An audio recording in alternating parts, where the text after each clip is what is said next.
মাশাআল্লাহ দেখুন আল্লাহর রহমত কতই না সুন্দর। একটা মুকুল এসেছিল, সেই মুকুলে 4টা বাড়িফু আম ধরেছে। দেখতে কিন্তু অনেক সুন্দর, যদিও এটা কমন, সবাই জানে একটা মুকুলে অনেকগুলোই আম আসে, তবে আমার কাছে একটু অবাকই লাগতেছিল, একদম বড় বড় আম ধরেছে।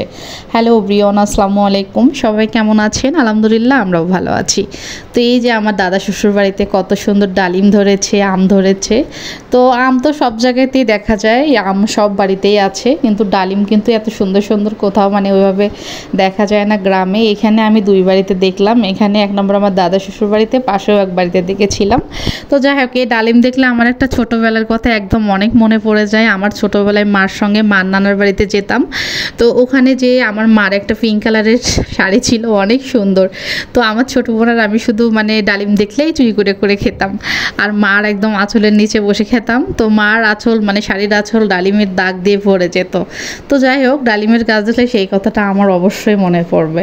এদিকে আমার দেবরের কাণ্ড দেখুন, সে হচ্ছে পাখির ভালোবাসার লোক, মানে তার কাছে পাখি এত ভালো লাগে, সে সবসময় পাখি কবিতর এগুলো পালতে চায়। তো সে আমার সঙ্গে গল্প করতেছিল যে ভাবি আমার তো বন্ধুরা এসে দেখে দেখে স্কুলে কমপ্লেন করে আমি হচ্ছে জিয়া পাখি পালি এটা সেটা। তো যাই হোক, এদিকে রান্নাবান্না করতেছে আমার শাশুড়ি মা। আমি তো আমার ছোটো পুত্রের জন্য ইদানিং দিয়ে ওইভাবে রান্না করতে পারি না, কারণ সে অনেক ডিস্টার্ব করে হঠাৎ বাড়িতে এসে। তো তারপরও আমি এই যে গ্যাসের চুলায় বাটা মাছের চচ্চড়ি বসিয়ে দিয়েছি, আর পাশে আমার শাশুড়ি মা গরুর মাংস, মিষ্টি কুমড়া, পটল ভাজি রান্না করতেছে। আর আমার মামা শ্বশুরের বাড়ি যেহেতু আমাদের বাড়ি থেকে কাছেই, খুব বেশি দূরে না, এই যে হেঁটে গেলে ধরেন যে 10-15 মিনিটের রাস্তা। তো ওরা সবাই এসেছে, আমার মামাতো ননদেরা। এদিকে দেখুন বাঙ্গি পেকে একদমই ফেটে গিয়েছে। এই বাঙ্গির পিঠা কিন্তু খেতে একদম অনেক মজার লাগে।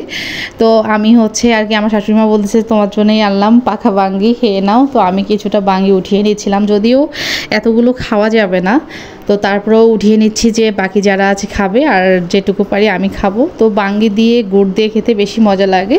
তো বাসায় গুড় ছিল না, আমি চিনি দিয়ে খেয়ে নিচ্ছিলাম। এই যে ঢাকার কিন্তু বাঙ্গিগুলো আছে, এগুলো কিন্তু কেটে কেটে খাওয়ার মতো, ওটা ভালো লাগে না। এটা একদমই গ্রামে গাছে জমিতে আর কি পেকেছে। তো যাই হোক, রান্নাবান্না এক পর্যায়ে হয়েছে, আমার হচ্ছে সেই খাবার সব রেডি করে দিচ্ছিলাম গেস্টদের। গ্রামে কিন্তু বড় বারান্দায় চকি থাকে, চকির ওপরে বসে কিন্তু সবাই খাবার খাওয়া হয়। তো এখানে হচ্ছে সবাইকে মানে পুচুগুলোকে আমি খেতে দিচ্ছিলাম, আর হচ্ছে আমি বর্ণকে খেতে দিলাম। আমরা আবার খাওয়া দাওয়া শেষে বিকেলের দিকে যাব আমাদের বাড়িতে, বলতে আমার বাবার বাড়িতে যাব, ওখানে যেয়ে অনেক জায়গায় বেড়াতে যাব, সেগুলো প্ল্যান করেছি। এদিকে দেখেন খাওয়া দাওয়া শেষে আমার তো কর্ণশোনা কান্না করতেছিল।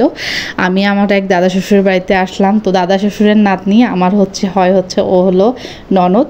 তো দেখি যে ওর বয়স 12 বছর, তো ও রান্না করতেছে। তো আমি বলতেছিলাম তুই সব রান্না করতে পারিস? বলতেছে যে না, সব কিছু বলতে মাছ মাংসটা ওইভাবে আমি রান্না করি না কখনো, কিন্তু এগুলো সব রান্না করতে পারি।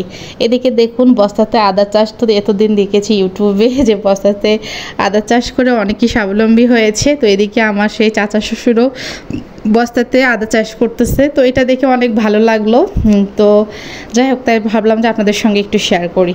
তো এদিক থেকে ঘুরে এই যে চলে আসলাম আবারও বাড়িতে। এই যে দেখুন বর্ণর বাবা খুলি ঝাঁত দিচ্ছে।